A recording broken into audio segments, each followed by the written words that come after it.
Hello everyone, welcome to boot chemistry. Electrochemistry के आज के लेक्चर में हम बात करने वाले हैं इलेक्ट्रोकेमिकल के बारे में, और हम बात करेंगे उसकी कुछ एप्लीकेशंस के बारे में भी। लेकिन सबसे पहले देख लेते हैं कि हमने लास्ट लेक्चर में क्या देखा, क्या सीखा। तो हमने सीखा इलेक्ट्रोड पोटेंशियल के बारे में। हमने ये जाना कि जब किसी मेटल के इलेक्ट्रोड को उसी के सॉल्ट के सॉल्यूशन में रखा जाता है तो वो मेटल और उसके आयन के बीच में एक इक्विलिब्रियम एस्टेब्लिश हो सकता है। मेटल की टेंडेंसी इधर टू लूज और टू गेन इलेक्ट्रॉन, इसी को हम बोल रहे थे इलेक्ट्रो पोटेंशियल। लेकिन अगर हम वो कंडीशंस को फिक्स कर दें, फॉर एग्जांपल अगर हम वही सेम एक्सपेरिमेंट नोट करें, मेटल को डिप करें उसके सॉल्यूशन के अंदर, लेकिन अगर हमने टेम्परेचर रखा 25 डिग्री सेल्सियस, प्रेशर हम रख रहे हैं 1 एटमॉस्फेयर, इस तरीके से, और उनकी कंसंट्रेशन को अगर हम 1 मोलर कंसंट्रेशन फिक्स कर दें, तो वहां पर उस कंडीशन को हम बोल देते हैं स्टैंडर्ड कंडीशन, और इलेक्ट्रोड पोटेंशियल को हम बोल देते हैं स्टैंडर्ड इलेक्ट्रोड पोटेंशियल। उसके बाद हमने बात की थी स्टैंडर्ड हाइड्रोजन इलेक्ट्रोड, जिसको हम शी भी बोल देते हैं। इसके अंदर हमने एक्चुअल में स्टैंडर्ड हाइड्रोजन इलेक्ट्रोड की एप्लीकेशन क्या थी। ये एक रेफरेंस की तरह एक्ट करता है और हेल्प करता है किसी भी सिंगल इलेक्ट्रोड पोटेंशियल को डिटरमाइन करने में, क्योंकि हम किसी भी इलेक्ट्रोड का सिंगल इलेक्ट्रोड पोटेंशियल डिटरमाइन नहीं कर सकते, उसको आपको किसी ना किसी के साथ ज्वाइन करना पड़ेगा। तो हमने ये कंसीडर किया था कि स्टैंडर्ड हाइड्रोजन इलेक्ट्रोड का पोटेंशियल 0 होता है, और उसी के रिस्पेक्ट में आप अगर किसी और इलेक्ट्रोड का पोटेंशियल निकालते हो तो उसको हम बोल देते हैं इलेक्ट्रोड पोटेंशियल। लेकिन अगर आप दो डिफरेंट इलेक्ट्रोड्स को ज्वाइन करते हैं एक इलेक्ट्रोकेमिकल सेल में, और फिर उस पूरे सेल का पोटेंशियल निकालते हैं, तो उसको हम बोलते हैं सेल पोटेंशियल। तो इलेक्ट्रोकेमिकल सेल के अंदर हमने उसकी रिप्रेजेंटेशन की भी बात की थी। हमने बताया था कि लेफ्ट साइड का कंपार्टमेंट होता है जिसको हम एनोड बोलते हैं, वहां पर हमेशा ऑक्सीडेशन होगा, और इसका जो रिप्रेजेंटेशन है इसके अंदर मेटल लिखा है, यहाँ पर पहले रिएक्टेंट को लिखा जाता है। जो स्ट्रेट लाइन है ये हमें दिखाती है फेज बाउंड्री, कि यहाँ ये जिंक जो है ये सॉलिड में है, या फिर कोई भी मेटल है यहाँ पर ये सॉलिड में है, और ये जो आयनिक फॉर्म दिखा रही है ये बता रही है कि सोल्यूशन में है। यहाँ पर देखिए कंसंट्रेशन 1 मोलर दे रखी है, इसका मतलब ये एक स्टैंडर्ड कंडीशन है। इसके बाद ही जब सॉल्ट ब्रिज नजर आ रहा है, जो जंक्शन भी बोलते हैं इसको, ये हेल्प करता है इलेक्ट्रिकल न्यूट्रलिटी को मेंटेन करने में और एक आयनिक बैलेंस बनाने के लिए। और जो आपका राइट हैंड साइड का कंपार्टमेंट होता है इलेक्ट्रोकेमिकल सेल के अंदर, इसमें दोबारा से इस लाइन के आप देखेंगे ये रिएक्टेंट लिखा जाता है, और ये जो स्ट्रेट लाइन के बाद में यहाँ पर प्रोडक्ट लिखा जाता है। जो ओवरऑल अगर आप सेल रिएक्शन जानना चाहें तो इसको कैसे बोलेंगे, इस पूरी रिएक्शन में जिंक Zn2 पॉजिटिव आयन में कन्वर्ट हो रहा है, यानी कि जिंक सॉल्यूशन के अंदर जा रहा है, और यहाँ पर रिएक्टेंट को क्यूप्रस आयन है, सॉरी क्यूप्रिक आयन है, वो cupric ion pure copper metal में कन्वर्ट हो रहा है। तो यहाँ पे this is reactant and this is product, here zinc is reactant and zinc ion is product. तो आप हमेशा याद रखेंगे कि लेफ्ट हाफ सेल जो होता है उसको हम एनोड बोलते हैं, और हमेशा ऑक्सीडेशन होता है, और हम एनोड नेगेटिव चार्ज कैरी करता है, और एनोड के बाहर इलेक्ट्रॉन जाता है, means electron moves out of the cell. लेकिन जो आप राइट हैंड साइड या फिर हम रिडक्शन हाफ सेल भी बोलते हैं, जिसको ये जो राइट हैंड साइड वाला दिखा रहा है आपको, इसको हम कैथोड बोलते हैं। यहाँ पे हमेशा रिडक्शन होता है और इसके ऊपर पॉजिटिव चार्ज होता है, और इलेक्ट्रॉन यहाँ से ऑक्सीडेशन हाफ सेल से रिडक्शन हाफ सेल की तरफ मूवमेंट शो करता है। चलिए अब हम आज का टॉपिक स्टार्ट करते हैं, दैट इज इलेक्ट्रोकेमिकल सीरीज। तो हमने जाना कि किसी भी सिंगल इलेक्ट्रोड का पोटेंशियल हम डिटरमाइन नहीं कर सकते, और इसीलिए हमने स्टैंडर्ड हाइड्रोजन इलेक्ट्रोड को लिया और उसके रेफरेंस में हर इंडिविजुअल इलेक्ट्रोड का इलेक्ट्रोड पोटेंशियल डिटरमाइन किया। तो ये एक एक्सपेरिमेंटल डाटा है जो इलेक्ट्रोकेमिकल सीरीज है, इसमें किया क्या गया था, हर एक इलेक्ट्रोड को हाइड्रोजन के साथ ज्वाइन किया गया था, और उसके बाद उस वोल्ट मीटर की जो रीडिंग है वो नोट की गई थी। तो इससे हमने हाइड्रोजन को तो 0 माना, और उसके बाद जो बाकी जो रीडिंग्स आई उसको अरेंज कर दिया पूरी एक सीरीज में, उसी को हम बोल देते हैं इलेक्ट्रोकेमिकल सीरीज। तो इसकी एक थ्योरेटिकल डेफिनेशन भी हम देख लेते हैं। So it is a vertical arrangement of various electrode in decreasing order of their standard reduction potential। तो IUPAC कन्वेंशन के अंदर हम जो ये स्टैंडर्ड रिडक्शन पोटेंशियल है इसी को इलेक्ट्रोड पोटेंशियल भी बोल देते हैं। मतलब इलेक्ट्रोड पोटेंशियल अगर तो हमने क्या कहा कि वो जो आपकी इलेक्ट्रोड है वो इलेक्ट्रॉन लूज भी कर सकती है और गेन भी कर सकती है। तो इसका अगर लूज करती है इलेक्ट्रॉन तो इस हिसाब से तो उसको ऑक्सीडेशन पोटेंशियल होगा, और अगर वो इलेक्ट्रोड गेन कर रही है इलेक्ट्रॉन को तो रिडक्शन पोटेंशियल होगा। लेकिन अगर क्वेश्चन के अंदर आपको मेंशन नहीं है कि whether it is oxidation potential और रिडक्शन पोटेंशियल, और सिंपली आपको यहाँ पर इलेक्ट्रोड पोटेंशियल दिया हुआ है, तो हम इलेक्ट्रोड पोटेंशियल को रिडक्शन पोटेंशियल ही कंसिडर करते हैं। तो ये IUPAC की कन्वेंशन है। And the magnitude of electrode potential is a measure of tendency of half reaction to occur in the forward direction।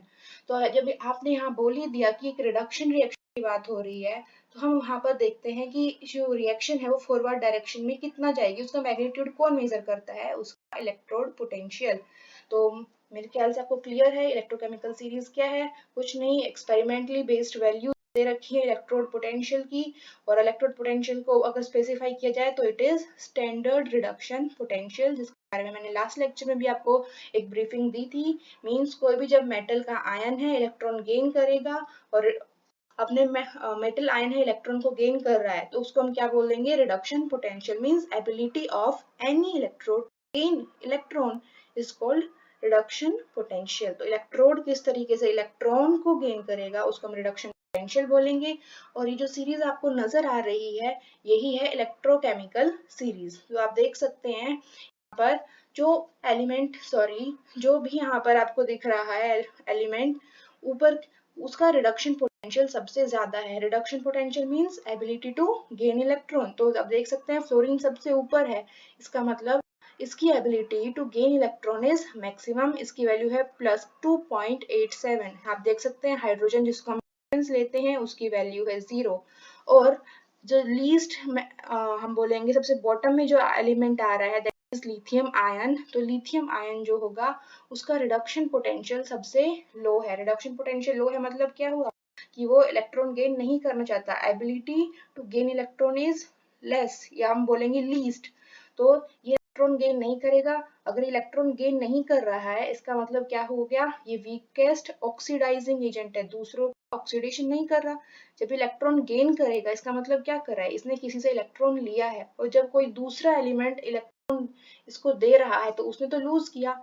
तो उस कंडीशन में लिथियम बिहेव करेगा एज ऑक्सीडाइजिंग एजेंट। तो लिथियम जो है जल्दी से इलेक्ट्रॉन नहीं ले रहा है, इसका मतलब क्या हो जाएगा, ये वीकेस्ट ऑक्सीडाइजिंग एजेंट हो जाएगा as per electrode potential data. और आप देखिए यहाँ पर ये वैल्यू है -3.04 लिथियम के केस में। तो ये है आपके इलेक्ट्रोकेमिकल सीरीज का पूरा डाटा, जिसमें आप देख सकते हैं जब आप नीचे से ऊपर जा रहे हैं तो यहाँ पर ऊपर फ्लोरीन सबसे ज्यादा स्ट्रॉन्गेस्ट ऑक्सीडाइजिंग एजेंट है, लिथियम वीकेस्ट ऑक्सीडाइजिंग एजेंट है। लेकिन अगर थोड़ा सा अल्टर कर दिया जाए, आपसे पूछ लिया जाए कि स्ट्रॉन्गेस्ट रिड्यूसिंग एजेंट क्या होगा, तो यहाँ पर आप देखिए ये जो लिथियम है आयन ये वीकेस्ट ऑक्सीडाइजिंग एजेंट तो है, लेकिन जो ये लिथियम एटम सॉलिड हम बोल रहे हैं ये स्ट्रॉन्गेस्ट रिड्यूसिंग एजेंट है, यानी कि दूसरों का रिडक्शन बहुत इजीली करेगा, और खुद का क्या करेगा, तो दूसरों का रिडक्शन कर रहा है तो अपना ऑक्सीडेशन करेगा, यानी कि इलेक्ट्रॉन लूज बहुत जल्दी कर देगा, लूज बहुत इजीली कर देगा। ओके, एक और बात, ये सारा का सारा डाटा जो है इलेक्ट्रोड पोटेंशियल हम बोल रहे हैं, एक्चुअल में क्या है, ये सारा का सारा रिडक्शन पोटेंशियल है। जो आप इक्वेशंस भी देख रहे हैं, कोई भी इक्वेशन जनरल देख लीजिए, जैसे कि Fe2 positive +2 electron gives Fe। तो यहाँ पर आयरन 2 पॉजिटिव ऑक्सीडेशन स्टेट में है, इसने 2 इलेक्ट्रॉन गेन किया, और आयरन न्यूट्रल में यानी कि 2 से 0 ऑक्सीडेशन स्टेट में जा रहा है, इलेक्ट्रॉन गेन कर रहा है, that is a reduction reaction. तो ये सारी की सारी वैल्यूज है, ये सारी की सारी वैल्यूज रिडक्शन पोटेंशियल की वैल्यूज है। अब आपसे पूछ लिया जाए कि बताइए लिथियम का ऑक्सीडेशन पोटेंशियल क्या होगा, तो आपको कुछ नहीं करना है, यहाँ पे जो वैल्यू रिडक्शन पोटेंशियल की दे रखी है उसको माइनस से मल्टीप्लाई कर देना है। फॉर एग्जांपल यहाँ पे लिथियम का माइनस का 3.04 है रिडक्शन पोटेंशियल, तो फिर इसका ऑक्सीडेशन पोटेंशियल कितना हो जाएगा, पॉजिटिव 3.04। अगर आपसे पूछ लिया जाए इस केस में बताइए आयोडीन का ऑक्सीडेशन पोटेंशियल कितना होगा, तो यहाँ पर ये वैल्यू दे रखी है आपको 0.54, तो फिर इसका ऑक्सीडेशन पोटेंशियल कितना हो जाएगा, -0.54। तो आई होप आपको ऑक्सीडेशन पोटेंशियल और रिडक्शन पोटेंशियल इन रिलेशनशिप पे क्लियर है, कुछ नहीं है, बस एक माइनस का साइन का डिफरेंस होता है। तो चलिए अब हम आते हैं इसकी एप्लीकेशन के ऊपर कि इलेक्ट्रोकेमिकल सीरीज की क्या क्या एप्लीकेशंस हैं। ओके, तो इसकी फर्स्ट एप्लीकेशन है it helps us to relate oxidising and reducing capacity of elements. कौन सा एलिमेंट कितना ज्यादा अच्छा रिड्यूसिंग एजेंट है या ऑक्सीडाइजिंग एजेंट है, वो हम इलेक्ट्रोकेमिकल डाटा से पता कर सकते हैं। Greater is the reduction potential, more easily is the substance reduced, stronger is the oxidising agent. मैंने अभी आपको बताया भी था, जिसका रिडक्शन पोटेंशियल ज्यादा हुआ इसका मतलब वो अपने आप को रिड्यूस करेगा, वो अपना इलेक्ट्रॉन जल्दी से गेन कर लेगा। तो जिसने इलेक्ट्रॉन जल्दी से गेन कर लिया तो उसका रिडक्शन हो जाएगा, मोर इजिली इट गेट रिड्यूस्ड। और उसका खुद का तो रिडक्शन हुआ है, लेकिन उसने दूसरे का क्या कर दिया, उसने दूसरे का ऑक्सीडेशन कर दिया, इसीलिए वो खुद कैसे बिहेव करेगा, एज स्ट्रॉन्ग ऑक्सीडाइजिंग एजेंट। और जो ऑक्सीडाइजिंग एजेंट होता है तो उसकी जो रिड्यूसिंग पावर है वो तो कम हो जाएगी। वही मैंने बताया, ऑक्सीडेशन पोटेंशियल और रिडक्शन पोटेंशियल एक माइनस का डिफरेंस आने से बिल्कुल इनवर्स का ही रिलेशन हो गया यहाँ पर। तो वही बात है यहाँ भी कि जिसका रिडक्शन पोटेंशियल ज्यादा होगा वो सब्सटेंस इजीली रिड्यूस हो जाएगा, इजीली इलेक्ट्रॉन को गेन कर लेगा और वो एक स्ट्रॉन्ग ऑक्सीडाइजिंग एजेंट की तरह बिहेव करेगा। दूसरों का ऑक्सीडेशन कर दिया, क्योंकि खुद ने तो इलेक्ट्रॉन गेन किया है तो दूसरे का तो लूज ही करवाया है ना, इसीलिए वो क्या हो जाएगा, एक स्ट्रॉन्ग ऑक्सीडाइजिंग एजेंट हो जाएगा। चलिए, अगर आपको ये स्टेटमेंट बिल्कुल क्लियर हो गई है तो मुझे नहीं लगता कि आपको ये क्वेश्चन करने में कोई प्रॉब्लम होगी। ये क्वेश्चन एनसीईआरटी से ही लिया गया है। इसके अंदर क्या दे रखा है आपको, given standard electrode potential of potassium ion and silver ion, mercury ion, magnesium and chromium, इन सब का आपको दे रखा है स्टैंडर्ड इलेक्ट्रोड पोटेंशियल। और ध्यान दीजिए, तो देखिए के पॉजिटिव, ये लाइन और फिर के, मैंने क्या बताया, लाइन से आगे है मींस हाइफन से आगे जो है ये रिएक्टेंट है और हाइफन के बाद में है ये प्रोडक्ट है। तो के पॉजिटिव या के में कन्वर्ट होना, यानी कि +1 से ये कन्वर्ट हो रहा है जीरो ऑक्सीडेशन स्टेट में, यानी कि क्या हो रहा है यहाँ पे, डिक्रीज इन ऑक्सीडेशन नंबर। तो ये क्या हो जाएगी, रिडक्शन। सभी के अंदर आपको पहले चेक जरूर करना है कि यहाँ पर आपको ये जो दे रखा है रिएक्टेंट टू प्रोडक्ट जो कन्वर्जन है, ये ऑक्सीडेशन है या रिडक्शन है। सबके अंदर चेक कर लीजिए, 3 पॉजिटिव से 0 में जा रहा है, इसका मतलब क्या है, decrease in oxidation number, so it is reduction. तो ये सारी की सारी वैल्यूज जो है रिडक्शन पोटेंशियल ही वैल्यूज दे रखी है। चलिए, क्वेश्चन में भी लिखा ही हुआ है वैसे तो, पर फिर भी डबल श्योर होना चाहिए। कई बार क्या होता है, यहाँ पे तो लिख देते हैं, यहाँ पर जब वो रिएक्टेंट टू प्रोडक्ट कन्वर्जन वाली जो वैल्यूज होती है वहां पर चेंजमेंट कर देता है और उससे है ना बहुत बड़ा एरर हो जाता है। एक प्लस और एक माइनस के साइन के ऊपर ही आपका आंसर डिपेंड करता है। तो इलेक्ट्रोकेमिस्ट्री के न्यूमेरिकल्स को थोड़ा सा आप ज्यादा ध्यान से करेंगे।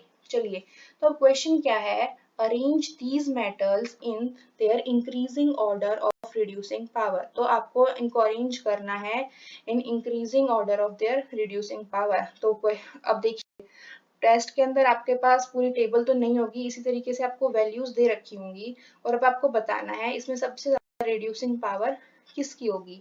तो अब यहाँ पे देखिए, माइनस की वैल्यूज है, सारा रिडक्शन पोटेंशियल रखा है -2.93, यानी कि ये हाइड्रोजन के हम बोलेंगे कि हाइड्रोजन के रेस्पेक्ट में काफी नीचे आएगी। सिल्वर है 0.80, यानी कि हाइड्रोजन के ऊपर है। मरकरी भी हाइड्रोजन के ऊपर जा रहा है। मैग्नीशियम -2.37, काफी नीचे है। और क्रोमियम ये -0.74, ये हाइड्रोजन से थोड़ा ही नीचे है।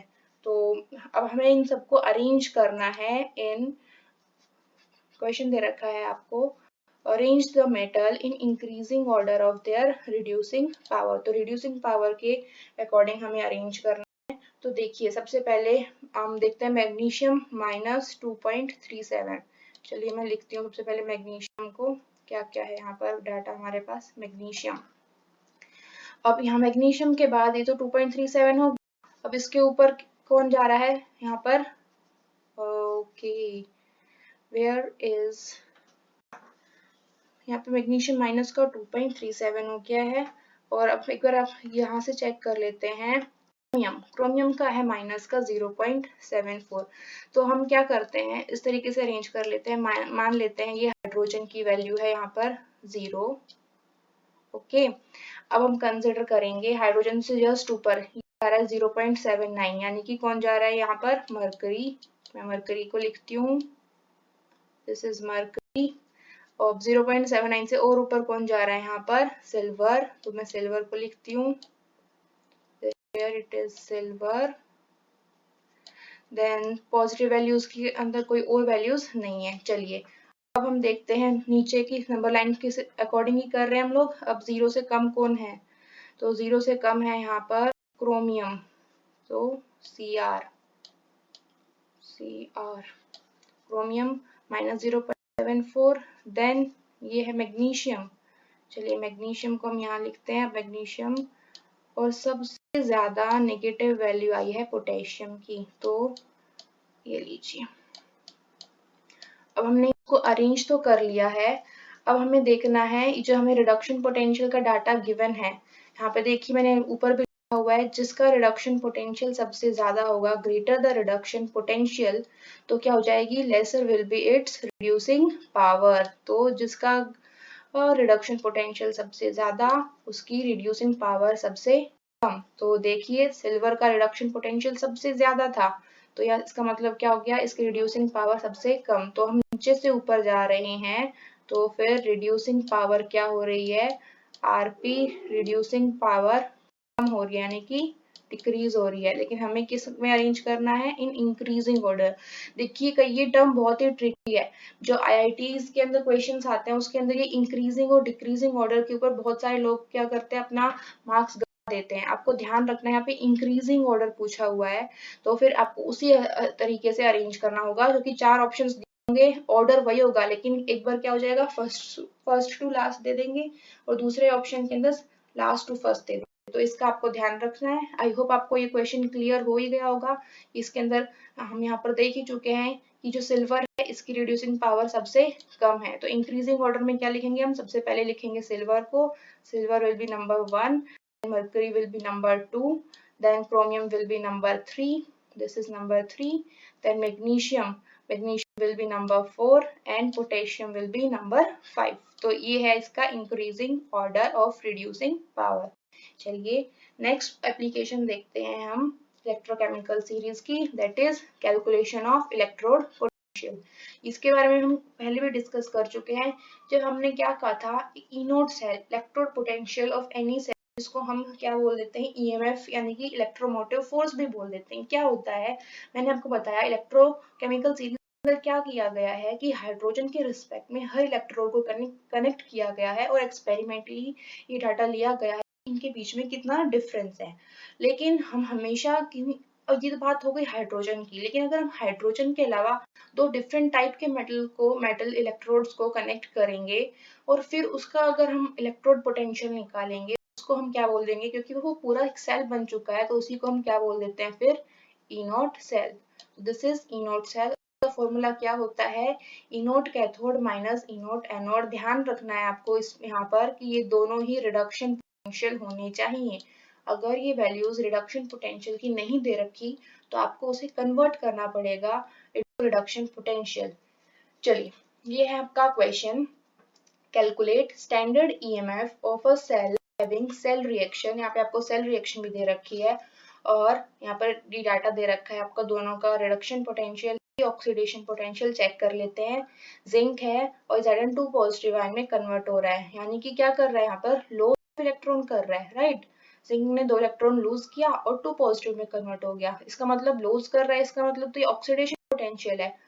तभी की तभी आपका फर्स्ट पॉइंट यही आपके दिमाग में क्लिक हो जाना चाहिए कि अगर हम ये फॉर्मूला यूज करने वाले हैं रिडक्शन का, तो हमें ये वैल्यू है इसको चेंज करना पड़ेगा इसके अंदर रिडक्शन पोटेंशियल के अंदर। इसका मतलब ये वैल्यू हम प्लस का 0.76 नहीं लेंगे, हम लेंगे माइनस 0.76। चलिए इसको भी चेक कर लेते हैं। Ag से जा रहा है Ag पॉजिटिव, यानी कि क्या कर रहा है? सिल्वर मेटल है, एक इलेक्ट्रॉन लूज कर रहा है। ओहो, यहाँ भी आपको ऑक्सीडेशन पोटेंशियल ही दे रखा है, तो हम क्या करेंगे? इस माइनस साइन को पॉजिटिव में कन्वर्ट कर देंगे। माइनस 0. नहीं, ये हो जाएगा पॉजिटिव 0.80। तो अब हमारे पास दोनों का रिडक्शन पोटेंशियल डाटा है। जिंक के लिए है माइनस 0.76 और सिल्वर के लिए है 0.80। अब हमें निकालना है standard EMF of the cell. तो इसके लिए अब हमें देखना पड़ेगा इसमें से कैथोड कौन सी है और एनोड कौन सी है। तो कैथोड और एनोड को हम कैसे डिसाइड मैंने आपको सबसे पहले जो क्विक रिव्यू के अंदर टेबल में बार बार आपको हर लेक्चर में दिखा रही हूँ कि एनोड के ऊपर हमेशा ऑक्सीडेशन होता है और कैथोड के ऊपर हमेशा रिडक्शन होता है। तो चलिए देखते हैं इस रिएक्शन के अकॉर्डिंग जिंक के साथ क्या हो रहा है। देखिए जिंक कन्वर्ट हो रहा है Zn2 पॉजिटिव में, यानी कि इसने इलेक्ट्रॉन लूज कर दिए और loss of electron is called oxidation. और ऑक्सीडेशन होगा कहाँ पर, एनोड के ऊपर। मींस ये जो है जिंक ये कैसे बिहेव करेगी एज एनोड। चलिए सिल्वर का भी देख लेते हैं। वैसे तो हमें पता है अगर ये एनोड है तो फिर दूसरे वाला कैथोड ही होगा, पर फिर भी हम चेक करते हैं एक बार फिर से। देखिए सिल्वर आयन है, इसके ऊपर +1 चार्ज है, ठीक है, ये +1 चार्ज है और यहाँ पर सिल्वर न्यूट्रल फॉर्म में, यानी कि इसके ऊपर 0 चार्ज है। तो +1 से 0 के अंदर जा रहा है, तो +1 से 0 में जा रहा है, इसका मतलब क्या हो जाएगा, decrease in oxidation number. And decrease in oxidation number is क्या होता है, रिडक्शन। और रिडक्शन कहाँ पर होगा, कैथोड के ऊपर होगा, इसीलिए ये कैसे बिहेव करेगा एज कैथोड। तो चलिए हमारा सेकंड स्टेप भी हो गया है, हमने एनोड और कैथोड दोनों को आइडेंटिफाई कर लिया है। यहाँ पर जिंक हमारी एनोड है और सिल्वर हमारा कैथोड। अब हमें निकालना है ई नोट सेल। अब तो कुछ नहीं है तो अब इजिली निकाल सकते हैं, सिंपल सब्ट्रैक्शन ही तो करना है, सारा काम हो चुका है। तो हम कैथोड की वैल्यू रखेंगे। कैथोड क्या है यहाँ पर हमारा, सिल्वर, दैट इज 0.80, तो 0.80 और उसमें से हम माइनस करने वाले हैं, वैल्यू थी ऑलरेडी, माइनस करेंगे क्या, एनोड की वैल्यू। एनोड है यहाँ पर जिंक और इसकी वैल्यू दे रखी है -0.76, -0.76। तो इस तरीके से करना है, तो माइनस माइनस प्लस हो जाएगा और इनको सिंपली ऐड करना है। तो मेरे ख्याल से इलेक्ट्रोड पोटेंशियल आपको क्लियर हो गया होगा, इसमें कोई दिक्कत नहीं है। इसकी वैल्यू आ जाएगी आपकी कितनी, 1.56 volt. Don't forget to mention the unit. तो ये वैल्यू है आपकी 1.56 वोल्ट। आई गेस कैलकुलेशन ठीक ही है, 6 ओके। तो ये वैल्यूज आ गई आपकी इसकी ई नॉट सेल की, या फिर हम बोल सकते हैं स्टैंडर्ड ईएमएफ की। Don't get confused with the term EMF. EMF is nothing but the electromotive force and it represent electrode potential of whole cell, not a single electrode, it is of whole cell, इसीलिए हम यहाँ पर इसको EMF बोल देते हैं। चलिए तो ये क्वेश्चन आपको क्लियर हो गया होगा। इसके ऊपर बहुत सारी प्रैक्टिस कीजिएगा, इन क्वेश्चंस के ऊपर एक ना एक क्वेश्चन आ ही जाता है, वरना आईआईटी और नीट के पॉइंट ऑफ व्यू से तो काफी इंपॉर्टेंट है। Okay, next is predicting the direction of reaction. आपको ये पता लगाना है कि रिएक्शन जो है किस डायरेक्शन में होगी, इसके लिए भी इलेक्ट्रोकेमिकल सीरीज काफी यूजफुल है। इसके अंदर क्या है, क्या आपको स्टेटमेंट याद रखनी है, a metal will displace any other metal from solution which lies below it in the electrochemical series। तो इलेक्ट्रोकेमिकल सीरीज के अंदर जो मेटल ऊपर है वो नीचे वाले मेटल को डिस्प्लेस करेगा। ये बात हमेशा ध्यान रखेंगे हम लोग, a metal will displace any other metal from its solution which lies below it. तो ये है आपकी इलेक्ट्रोकेमिकल सीरीज।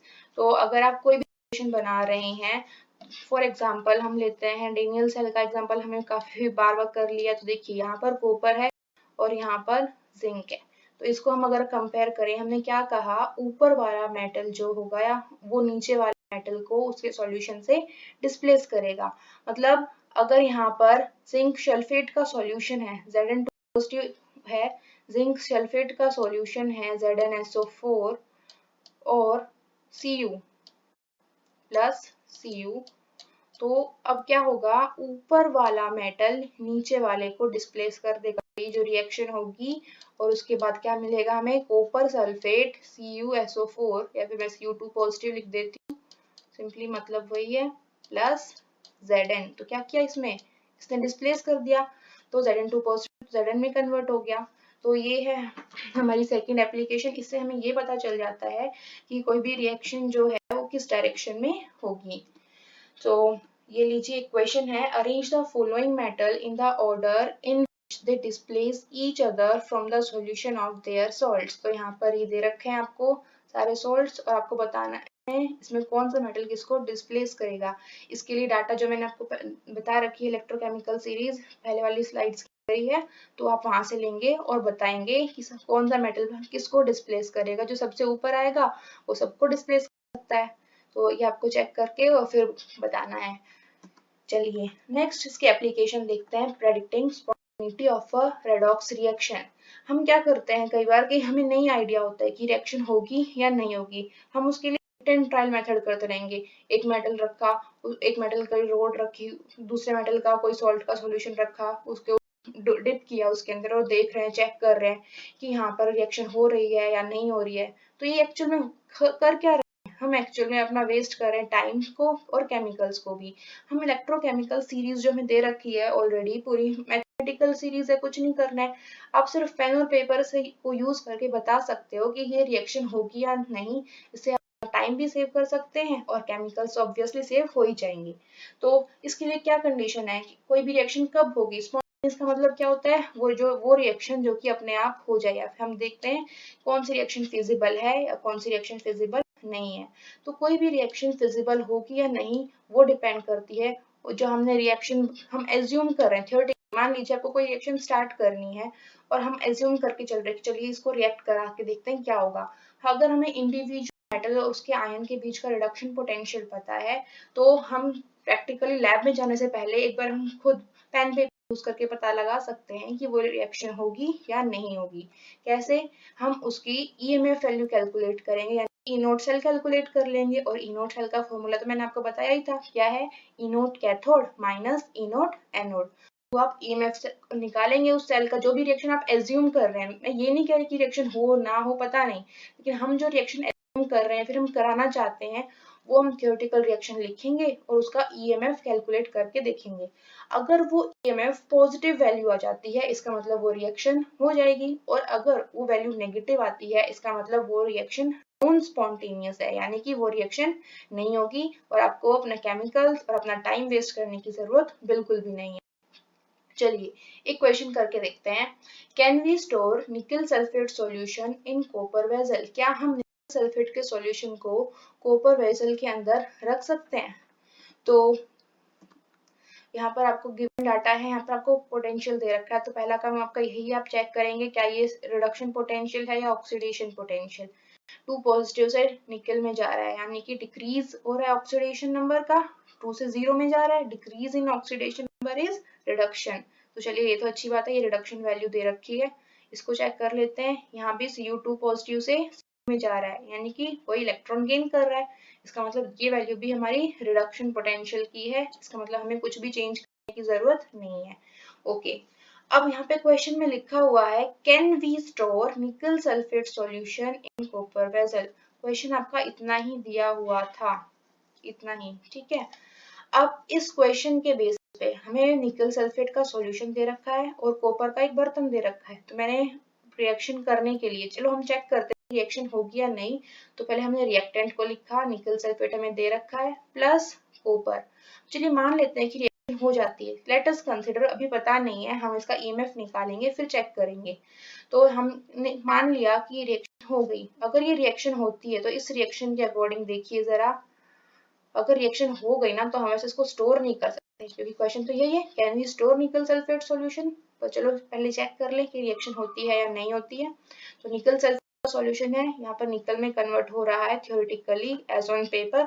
तो देखिए यहाँ पर निकल 2 पॉजिटिव है और 0 के अंदर जा रहा है, यानी कि क्या हो रहा है यहाँ पर डिक्रीज इन ऑक्सीडेशन नंबर, और decrease in oxidation number is reduction. और रिडक्शन कहाँ पर होता है, कैथोड पे। तो हमने अपना कैथोड आइडेंटिफाई कर लिया है, दिस इज अवर कैथोड।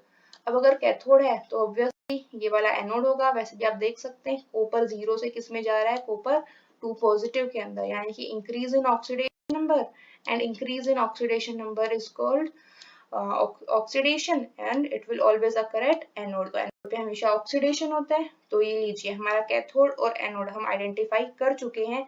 अब हमें कुछ नहीं करना, हमारे ऑलरेडी रिडक्शन पोटेंशियल का डाटा है। हम क्या करेंगे, हम निकालेंगे इसकी ईएमएफ।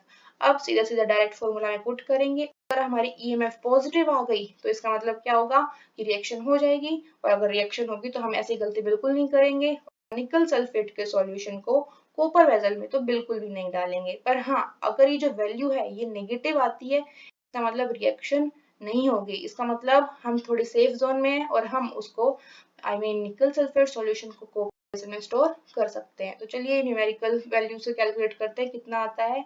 अगर वैल्यू आप कैलकुलेट करें यहाँ पर देखिए E0 की कैथोड हमने मान ही लिया, निकल वाली वैल्यू है -0.26, तो यहाँ पे मैंने पुट कर दी, माइनस किया है यहाँ पर 0.34। देखिए कोई साइन का चेंज नहीं किया क्योंकि ऑलरेडी रिडक्शन पोटेंशियल की वैल्यूज दे रखी है और ये वैल्यू है हमारी -0.60। ओ तो वैल्यू किस में आ गई हमारी नेगेटिव, नेगेटिव आ गई, इसका मतलब क्या रिएक्शन होगी? नहीं, रिएक्शन नहीं होगी। और अगर रिएक्शन नहीं होगी इसका मतलब हम इसको स्टोर कर सकते हैं, प्रॉब्लम ही नहीं है, राइट? तो फिर क्या होगा यहाँ पर? Yes we can store it, this is your actual answer. तो आपको पूरा कैलकुलेशन करके फिर बताना है, ऐसा नहीं कि डायरेक्टली आप बोल दे हाँ कर सकते हैं या नहीं कर सकते हैं। आपने देखा यहाँ पर कि नोट की वैल्यू negative आई है, hence the reaction is non spontaneous, so we can store it। तो ये प्रेजेंटेशन जो था मैं बता ही चुकी हूँ आपको। Okay, so these are your questions of the day. I hope आपको आज के लेक्चर से सब कुछ समझ में आ ही गया होगा। Thank you for listening.